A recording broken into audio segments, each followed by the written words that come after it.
Women Voters Tacoma-Pierce County Primary Election Candidate Forum for Sumner-Bonney Lake School District Position 3. I'm Lydia Zepeda, and this is Karen Lynn. We are co-moderators for this forum. On behalf of the League of Women Voters of Tacoma-Pierce County and our community sponsors, we welcome the candidates and audience to this Community Candidate Forum. The League of Women Voters Tacoma-Pierce County acknowledges that we gather on the ancestral lands of the Coast Salish peoples, surrounded by their traditional waters in the shadow of Mount Tahoma. We actively seek inclusive and respectful partnerships that honor Indigenous cultures, histories, identities, and current realities.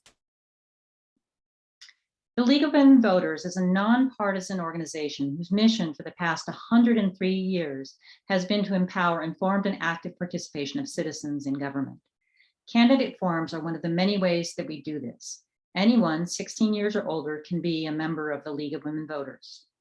For more information on membership, go to our website, lwvtpc.org. That is lwvtpc.org. The candidates in ballot order for Sumner-Bonney Lake School District Position 3 primary are Justin Evans and Kevin Lewis.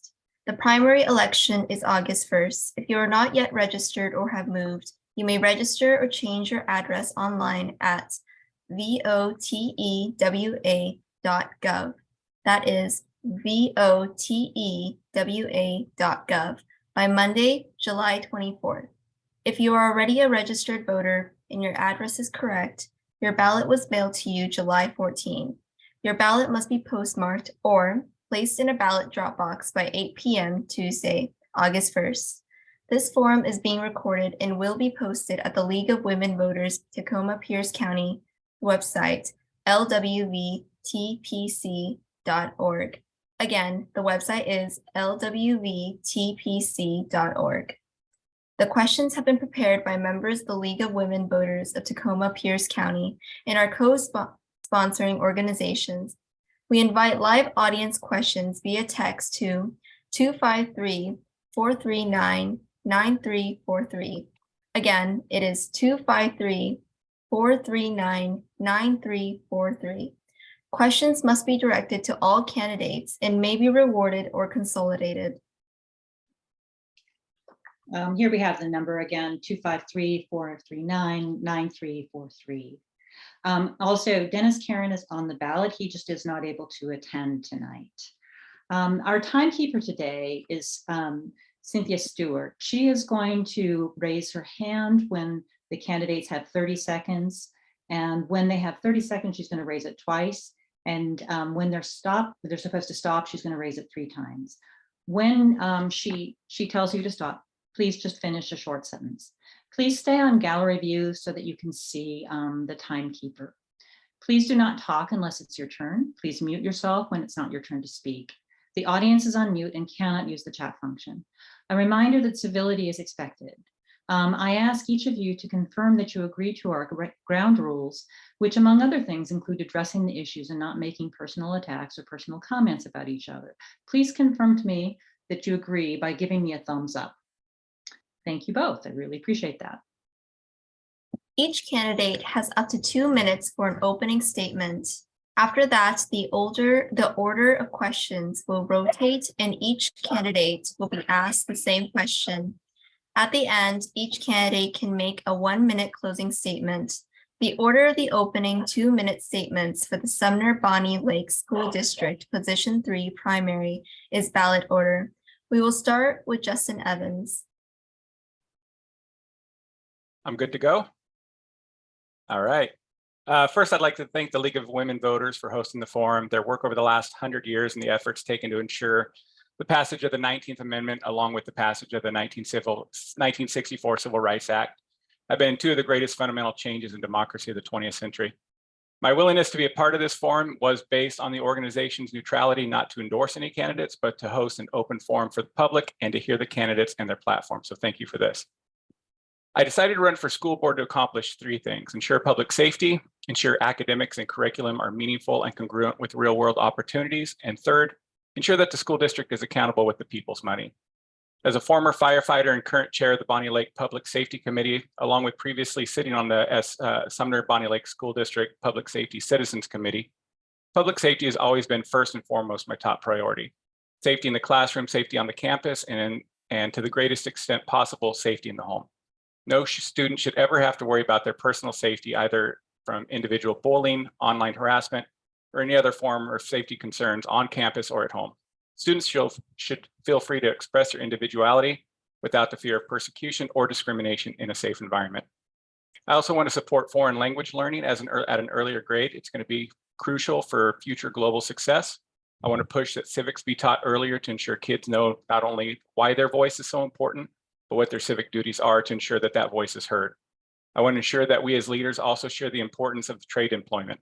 Having spent nearly 25 years in the trades, we need to look up to a career with six-figure potential with zero student debt. And third, like I mentioned before, responsible spending.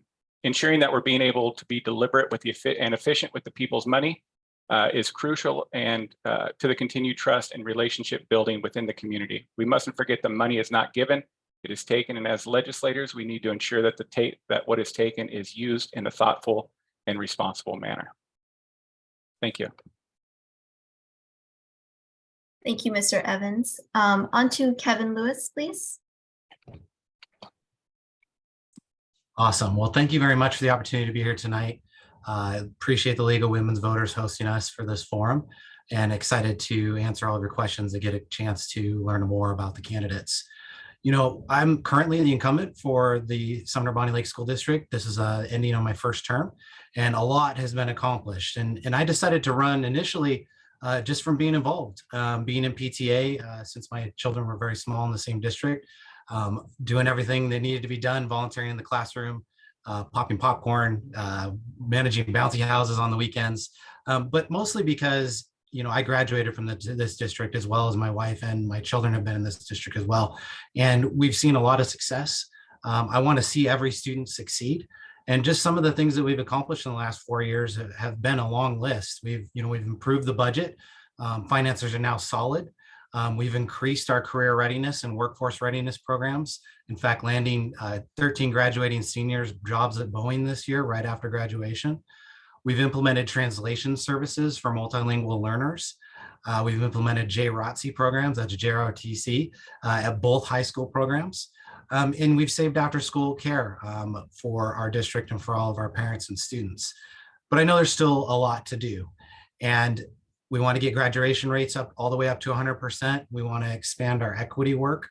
And we mostly want to just know and value and support all students. Thank you. Thank you, Mr. Lewis. Thank you both. Now we come to the questions. Each candidate gets up to 90 seconds to answer each question. Again, live audience questions can be sent to 253-439-9343. That's 253-439-9343. The candidate will order with each question. So for question number 1, we'll start with Kevin Lewis. What are your budget priorities for the Sumner-Bonney Lake School District? Why? And how would you pay for them? Mr. Lewis.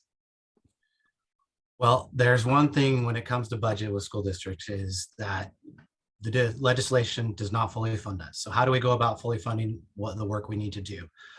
There's levies and bonds, which are extremely important.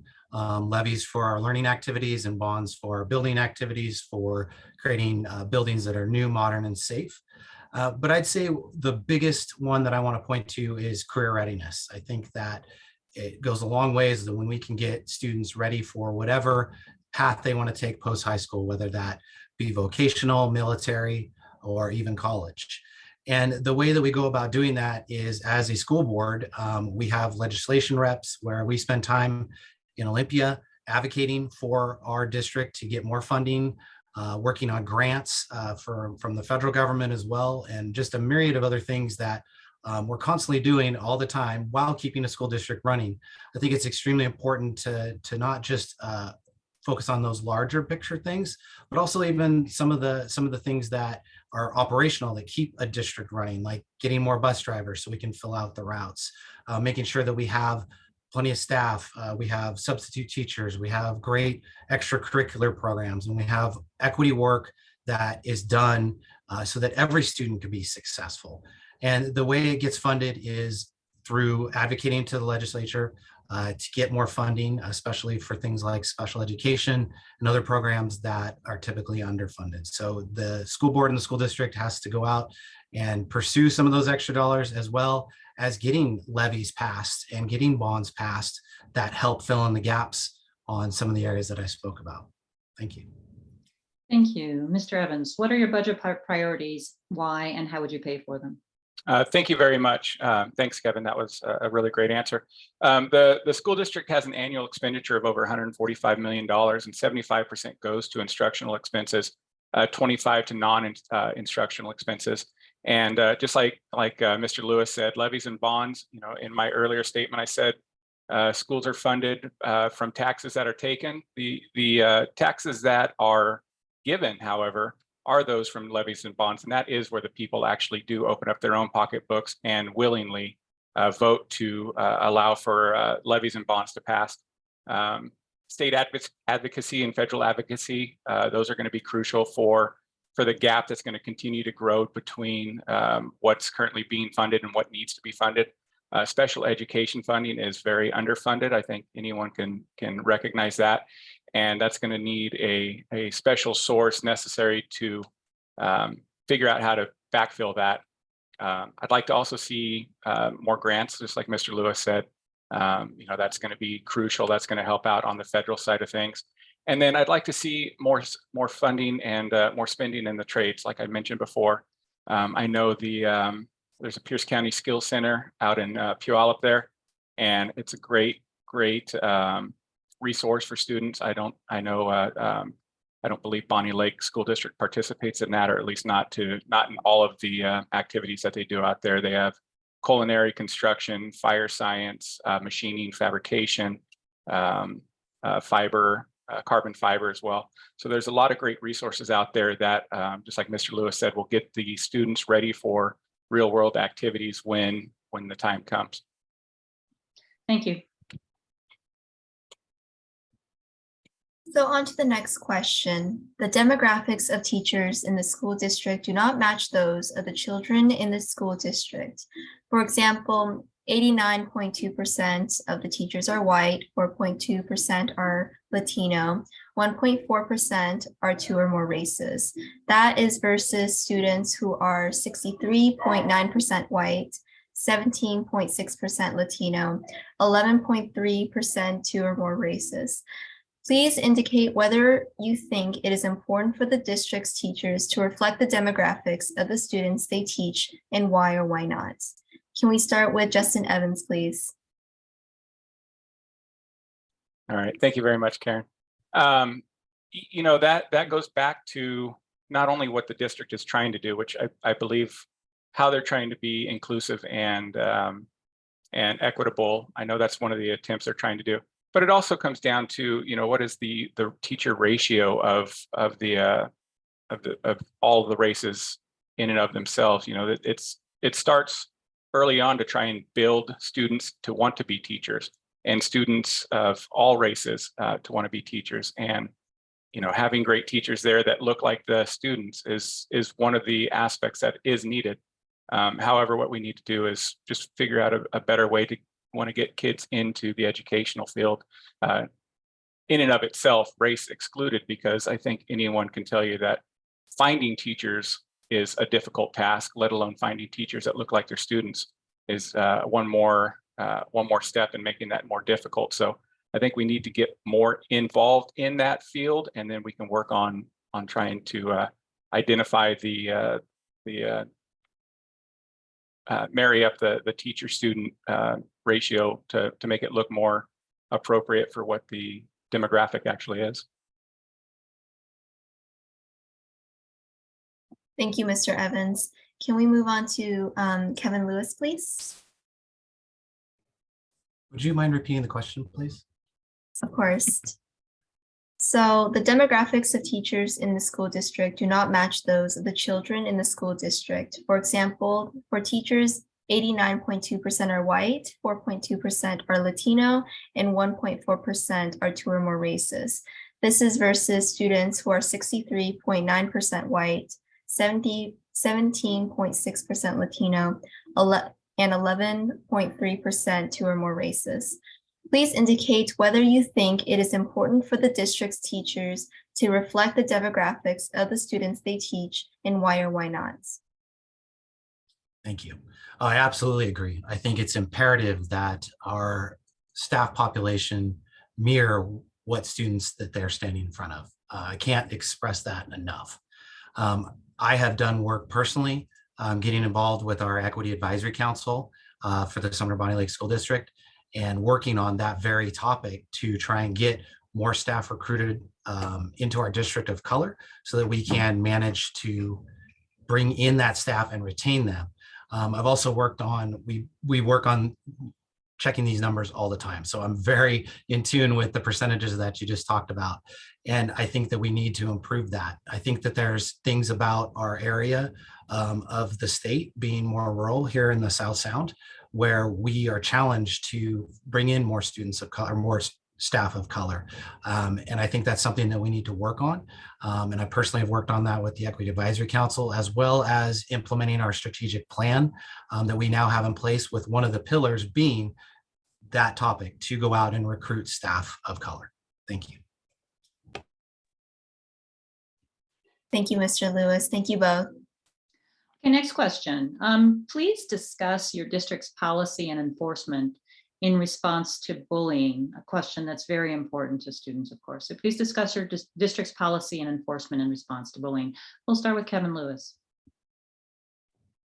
Yeah, this is definitely an age-old problem that every school district faces. We start by implementing policies. The school board's job is to do that, to implement policies and put them in place.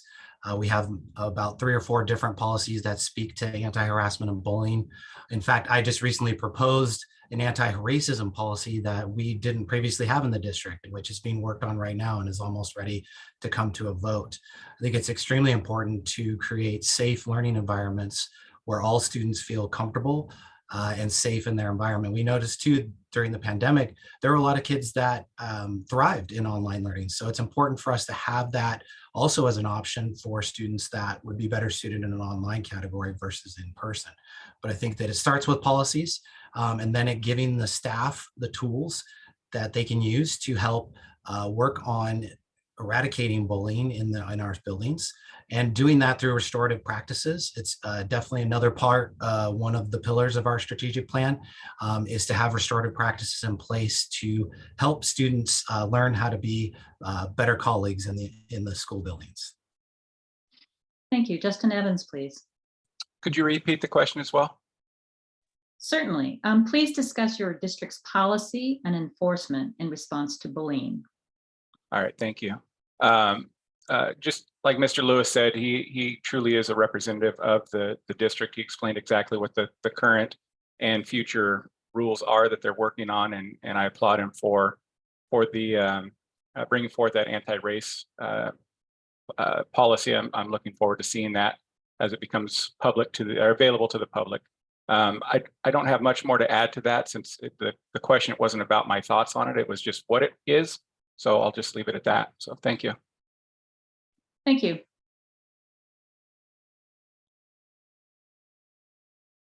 So the next question, how should the curriculum be designed to educate students about past and present injustices while still inspiring pride in our school?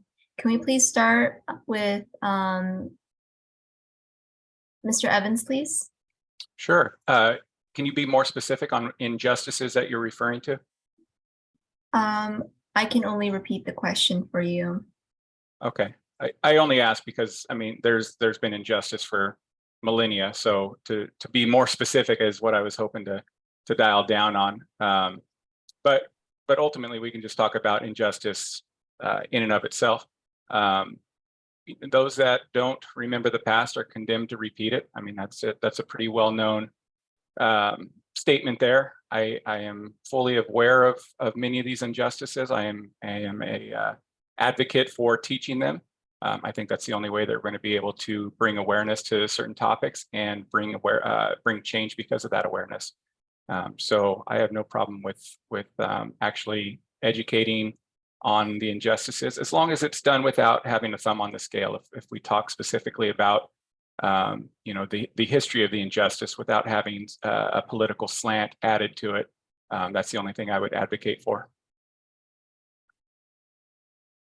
Thank you, Mr. Evans. And you, Mr. Lewis? Yeah, I think curriculum is extremely important. And as a school board member, we are part of the process. So what's great about our district is how we go out in looking for new curriculum is you have to look out into the future of when it needs to be renewed. And what we've done is we've brought the community in. So we form task forces to look at curriculum and have not just the educators looking at it, but also members of our community so that everybody gets a chance to see what the district is teaching and help mold and shape that into place. And if there is any curriculum that anyone ever wants to see, they are welcome to come to the school district office and they are welcome to look at it. I think, but part of the process to doing that and what you're talking about with the injustices is to make sure that we are educating our students on the good and the bad in our history. We don't want to repeat the bad. And so I think it's extremely important to make sure that we are educating our students on everything that makes this country great and everything that is not so pleasant to talk about. But I think it's important to talk about it. I think discomfort is okay. And I think that if we can educate our students in how to be okay in that discomfort and know that a positive outcome will come out of it, I think that's the direction that we need to head in. Thank you. Thank you both. The next question, according to the Washington State Office of the Superintendent of Public Instruction, less than 50%, 49.7% of kids in the school district met math standards in spring 2020. 2022, excuse me, spring 2022. What is your plan to improve math scores? We'll start with Kevin Lewis. There are definitely a lot of ways we can do that. I think as we headed to and came out of the pandemic, there are definitely a lot of areas that students needed to be brought up to speed on.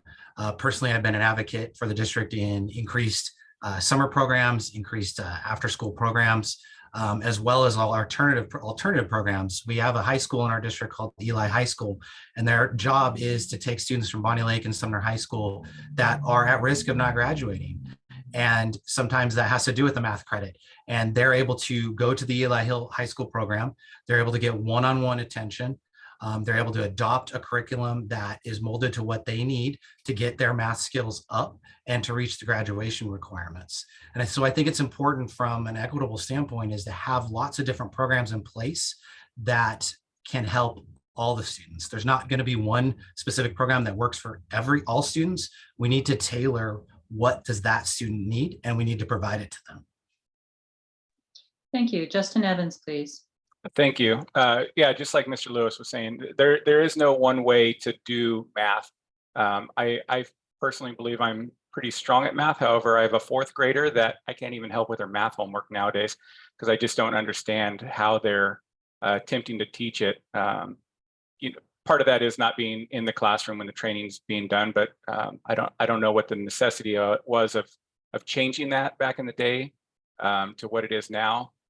But you do have to look at every alternative when you're looking at trying to raise those math scores. And it's not just math. I mean, every area of education needs to be looked at and make sure that those scores are up. I know personally, my daughter, her reading skills have been a little down. She entered the pandemic in the first grade, which was the most vital time for her to start her learning, and ended up losing half of her first grade, half of her second grade. So we've been paying tutors and going once or twice a week to make sure she can get that. That's one of the ways, but that's not always an economic way or a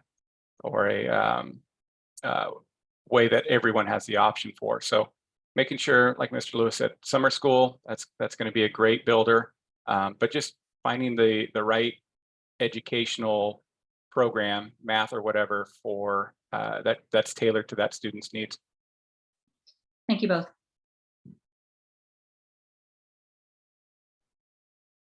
So for the next question, according to the Office of the Superintendent of Public Instruction, The students least likely to perform at grade level are English language learners, students with disabilities, the unhoused, kids in foster care, American Indian/Native Alaskan, Native Hawaiian/Pacific Islander, Hispanic/Latino, and Black/African American children. What is your plan to ensure all children perform to grade level? Can we start with Mr. Evans, please? Yeah, thank you very much. Again, it goes back to my last statement. You have to find out what each student needs personally. It's difficult with 22 to 26 students per classroom, sometimes more, to be able to get that individual one-on-one time that you need to find out exactly what those students need. But it's imperative that that happens. Now, whether that's more paras in the classroom that allow the teacher to have some more one-on-one time with the student, or a counselor that may be able to help identify some of the needs outside of a school district that a student may need in order to be more successful. A lot of those resources are available. It's just a matter of making sure that we can put the student and their families in touch with those resources and make sure that they get the most out of it.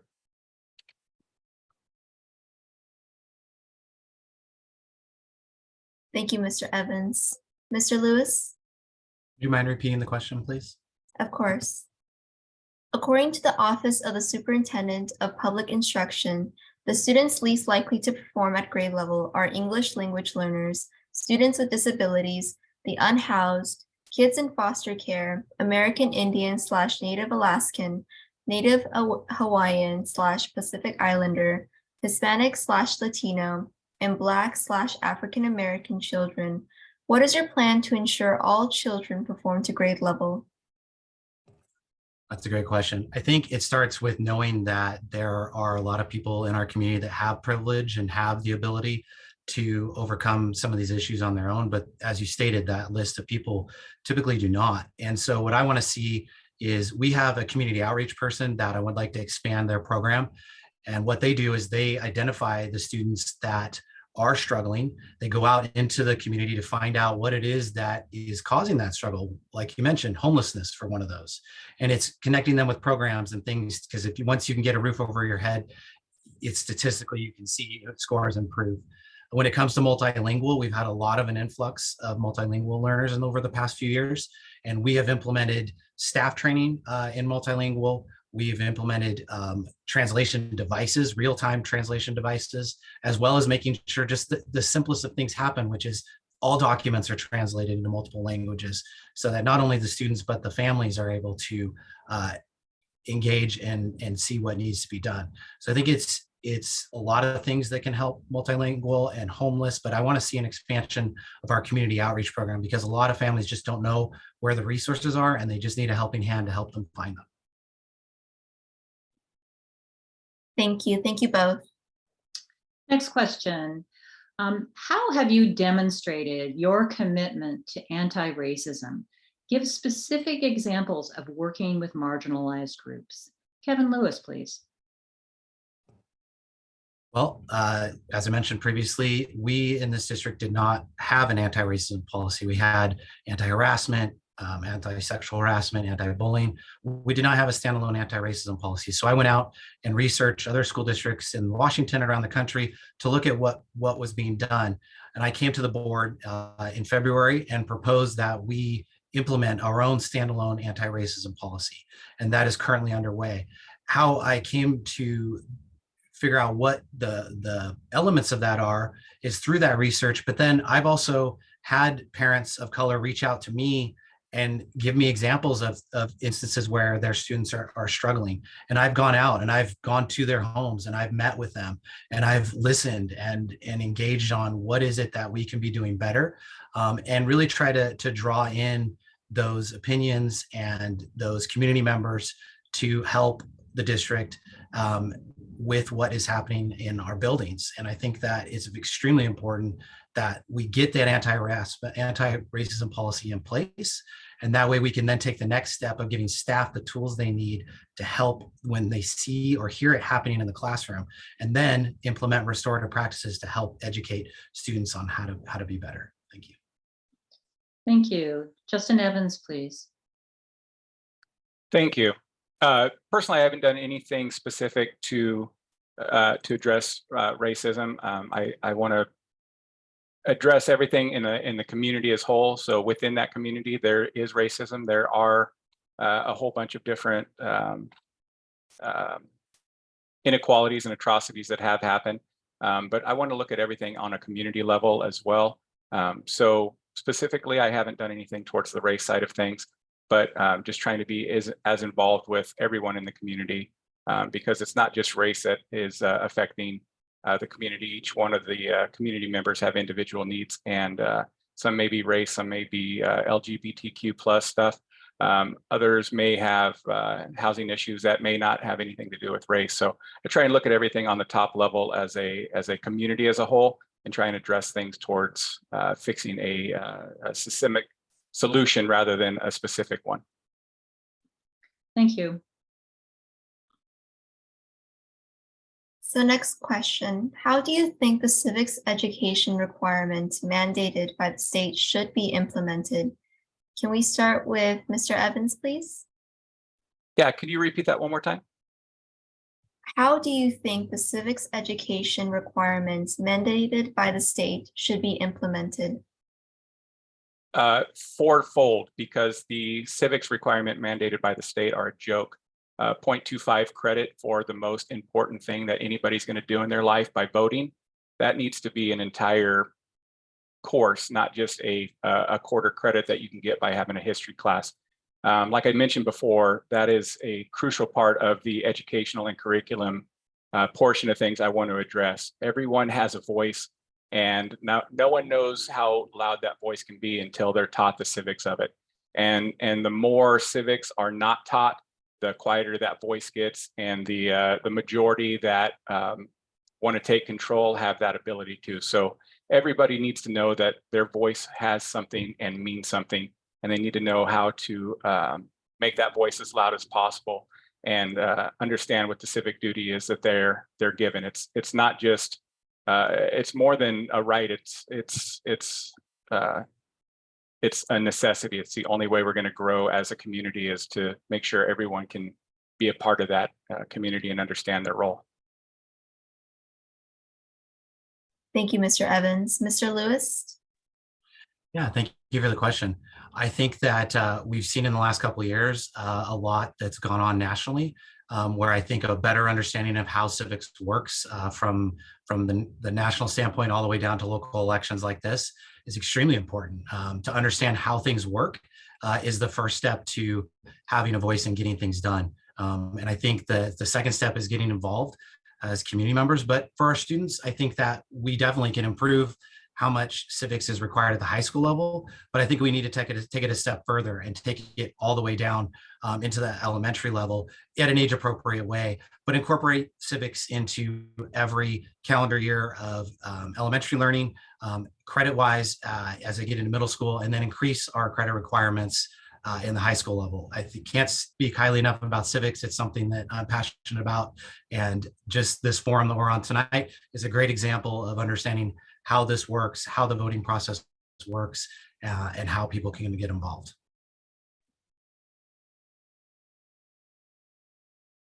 Thanks. So next question is, it's estimated that 1 in 5 girls have missed school because of a lack of period products. What should Sumner-Bonney Lake School District do, if anything, to ensure girls from elementary through high school have access to sanitary products so that they do not miss school? Kevin Lewis, please. That's a great question.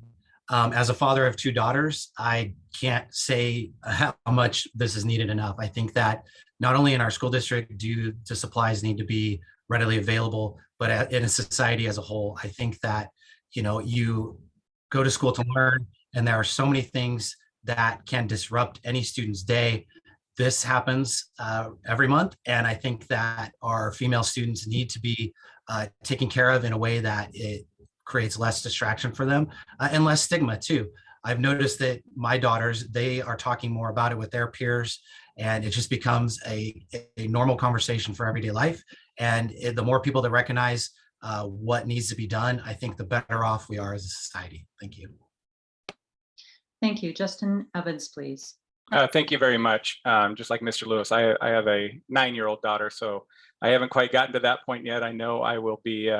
I will be there sooner than later, and yeah, it is crucial because that is just a necessity. That should just be a standard thing that the school districts, schools, nurses, all that kind of stuff, all of them carry and are available to the students at all times.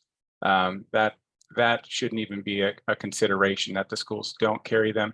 And I'm sure most of them do, but readily available in a way that allows them to have dignity to get one without embarrassment, without having to worry about persecution from their students. And it's the most natural thing in life, so there shouldn't be any stigma around it.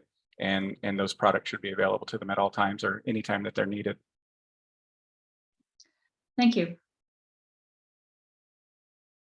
So the next question, what do you think Sumner-Bonney Lake School District can do to empower kids and youth about addressing climate change and adaptation, either through its energy, transportation, and purchasing policies and/or its curriculums and activities? Can we start with Mr. Lewis, please? There definitely is a need to address this as a topic. And I think it starts with our youth and educating them on what needs to be done to help improve that for the future generations. I've seen it personally all the way down to our elementary schools.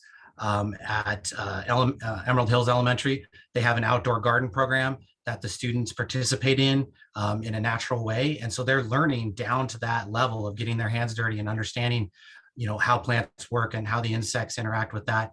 And they are very much learning. An example was they were outside working on this garden and a local utility company was dumping something out in the street, and all the kids knew that that was not a good thing considering Lake Tapps was just down the block. So we're already seeing the kids want to get involved in this sort of curriculum. I think it behooves us to incorporate it at every level of the district, K through 12. And I think that there are areas where we're starting to improve that. And I think there's still a lot of work to do as we address climate change. Thank you. Mr. Evans? Could you repeat that, please? Of course. What do you think Sumner-Bonney Lake School District can do to empower kids and youth about addressing climate change and adaptation, either through its energy, transportation, and purchasing policies, and/or its curriculum and activities? I definitely think it should be a curriculum topic. I know my daughter in the 4th grade has come back with some really neat, unique recycling ideas. I know in the 6th grade, for me personally, I went to, it was called SciCon, Science Conservation Camp, the Clemmy Gill School of Science and Conservation. And that was one of the things where I learned all about the conservation and earth and everything that pertains to that. To this day, I still cut my 6-pack rings on my Powerades that I drink. Just because I remember a picture of a sea turtle with one of those around his neck, and I swore I would never be the cause of something like that. So it's crucial that the kids are learning this. I think as far as the school district goes, I know moving forward, I'm sure Mr. Lewis can probably speak to it a little better, but I'm sure there are electric buses that are planning on coming down the road at some point over the next 5-10 years as buses are being replaced. Along with that, there comes, some additional logistics behind all that. I think there's a lot of work that can be done. I think the school district's probably already doing a good portion of it currently, but I do think there's always room for improvement, and I think having it as a elective curriculum is completely fine. Thank you. Thank you both. So next question. How should the district communicate its decisions to parents and the community, especially about curriculum? And how should parents be involved in school district policy decisions? Justin Evans, please. Thank you. I honestly, this is one of the things I do give a lot of credit to Mr. Lewis and the school district for. Superintendent Dent, Dr. Dent has done a great job of making sure that curriculum is available to anyone and everyone. I know they've even hosted open houses on curriculum. A lot of what you hear in the community is that the school and the administration is closed off and you can't get that information. I found it to be completely opposite. There's so much transparency in the school district. I think that they've done a tremendous job at making attempts to get the parents involved. You know, a lot of that comes back to parents' involvement. The school district, I think, is doing a great job. Can there be improvement? Probably. There's room for improvement in everything.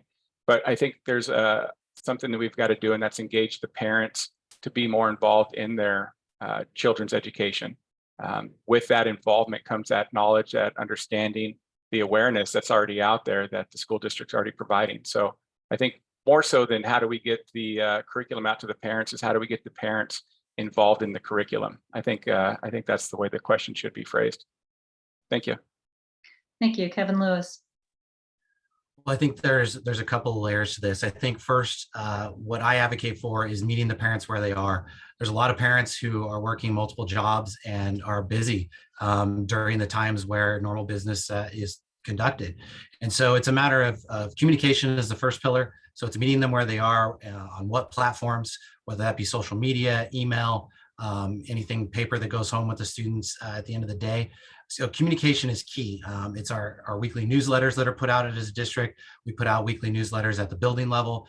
And so it's just all those communication pieces, making sure that they're translated so that everybody can read them and understand them. And then when it comes to how to get them parents involved in the curriculum, the district does a fantastic job of this by creating task forces and community focus groups where parents can volunteer their time after hours and come in and do it in person or do it over Zoom and or review later. But these task force and these community focus groups are crucial to not only helping with the communication, because then they can talk about it with their friends and get input and that sort of thing, but for parents to have input on the curriculum and make sure that there is involvement at every level and that it is available for everybody to see. Thank you. Thank you both. So for the next question, how would you approach an issue if the school board does not agree with district or school staff? Can we start with Mr. Evans, please?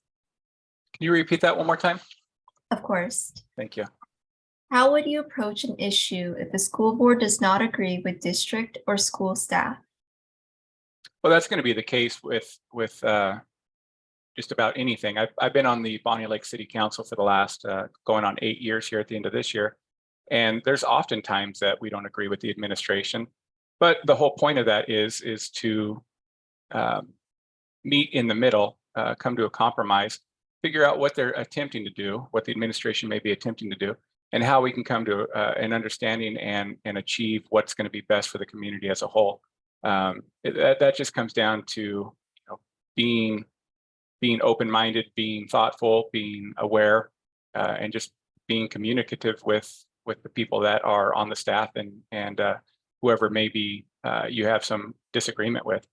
When it comes down to it, I think we can all sit down face to face and be kind enough to each other that we can come to an understanding that's going to be appropriate for all parties involved.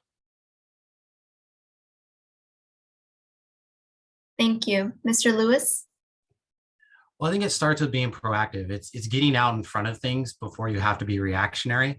That is going to be your key to success. And with having a solid superintendent that's directing cabinet level all the way out to the building level and staff on a strategic plan that can be implemented, that's a proactive approach to setting up policies and procedures and things like that, that the staff can then also have input on, be part of that process, be collaborative.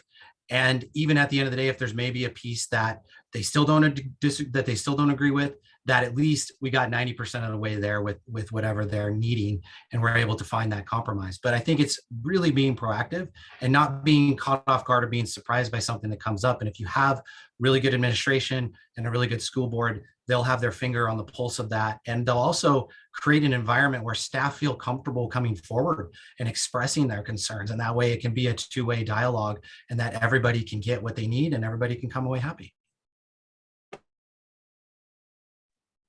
Thank you. Thank you both. Last question. Recently, there has been an increase in challenges to materials in public school libraries and classrooms in various places. What is your position on censorship, and how should challenges to library and curriculum materials be handled? Kevin Lewis, please. I definitely have seen at a national level a lot of this concern with materials being banned and being challenged. Less so here at the local level. There have been people who have brought forward concerns, but they're addressed. It's engaging with those community members, making sure they understand what is actually happening in the classroom. Oftentimes, that's the first thing that I say when someone brings a concern to me is, well, can you give me an example of where you've seen that happen, or what piece of the curriculum or what part of the book, or what, express to me exactly what it is that you're looking to or have concern over, and let's talk about it. And I think it's that engagement. I think that a lot of community members in the district are often surprised when they approach me and say, hey, I disagree with you on this, and what do we do? And I say, well, let's go get coffee. Let's talk about it. Let's sit down and engage, and give me really your concerns, and give me an example of what it is that you see in the real world in the classroom, because more often than not, it's a national level news thing, and it's not really happening here at the local level, but it is a concern of mine. I don't want to see unnecessary books banned. I don't want to see books banned, period. And I think that curriculum challenges can be addressed by being open and transparent the way the district is, that any parent or community member can come in and look at it. Thank you. Justin Lewis, please. What is your position on censorship, and how should challenges to library and curriculum materials be handled? I'm not for censoring anything. The whole point of our First Amendment is for all information to be out there. Whether you agree with it or disagree with it, I'm not a fan of censorship, because there are books out there that, like we mentioned before, if you don't remember the past, you're condemned to repeat it. And books like that, certain books on atrocities that have been committed, those are going to help educate those to be aware of the atrocities and help be part of the change that prevents them from happening in the future. If there's a book out there that any student feels comfortable with and helps find their identity and helps find a voice that they didn't know they had, I'm not going to take that away from them. I don't want anyone taking that away from them. I'm not a fan of any sort of political or religious ideology that's putting a thumb on the scale and putting someone else's preference above a student that may find comfort in something in that school library. Now, is there things that shouldn't be in there? Not to the point of censorship, but to the point of content and age appropriateness. I think that would be the only thing where I would be comfortable with making sure elementary schools aren't holding, they don't have Helter Skelter as something that you can check out, So things along that lines, I think is just a common sense approach. But as far as censorship and getting rid of books altogether, I'm not a fan of it at all. Thank you. Thank you both. Now it's time for closing statements. Each candidate has up to 1 minute for their closing statement. We'll change the order of the opening statements, and so we'll start with Kevin Lewis, please. Thank you. And again, thank you for the opportunity to come and attend this forum and to answer the questions and express thoughts and feelings about what is going on in the school district and all the great things that we have going on. And speaking of that, there has been a lot of accomplishments in the last 4 years. Coming out of a pandemic, our enrollment has increased, as well as saved our graduation rates from going backwards. Programs like the Eli Hill High School program have helped kids get across the graduation stage that would have otherwise dropped out. And then again, it's the accomplishments of career readiness and getting graduating seniors jobs at Boeing on day one after their walk across that stage. But there's still a lot to be done. I would like to expand equity for all students. I'd like to give them every tool that they need to be successful, no matter what that is. We'd like to get graduation rates all the way up to 100% from where they're at now, and continue implementing our strategic plan to know, value, and support every student. Thank you very much. Justin Evans, please. Thank you very much. I want to thank the league again. I want to thank Mr. Lewis for coming on. And I want to thank him for the last 4 years. He's done a really good job with the school district, making sure that equity is represented on the school board. What I'd like to see just is, I want to make sure that when the kids graduate, that it means something. I want to make sure that there is curriculum that's congruent with what's going to happen on day one in the real world. I want to make sure that trades are available. I want to make sure that students have every opportunity to learn a second language. I think it's going to be vital in the economic future of these students. And I want them to fail. I want them to have an opportunity to fail in a safe environment with the proper resources around them so that they can understand what that's going to feel like, and understand what it's going to take to get corrected. I'd much rather see them do it in an environment with the school district with a loving and supporting student teacher staff than have to face that on day one and have a kick to their self-confidence. I want to make sure that when they graduate, they have all the tools and resources available to be successful for the entirety of their career. Thank you. Thank you both. Thank you so much. So in ballot order, the candidates for Sumner-Bonney Lake School District Position 3 are Justin Evans, Kevin Lewis, and Denis Caron. Your ballot will be mailed out July 14. Be sure to vote early and no later than August 1st. We would like to thank the candidates who participated, Tacoma-Pierce County League of Women Voters, and our community sponsors, the Affordable Housing Consortium, AAUW of Puyallup, Latinx Unidos of South Sound, NAACP of Tacoma, Sumner Waller Community Association, and the Tacoma Urban League. You can see other League of Women Voter candidate forums at lwvtpc.org. That's lwvtpc.org.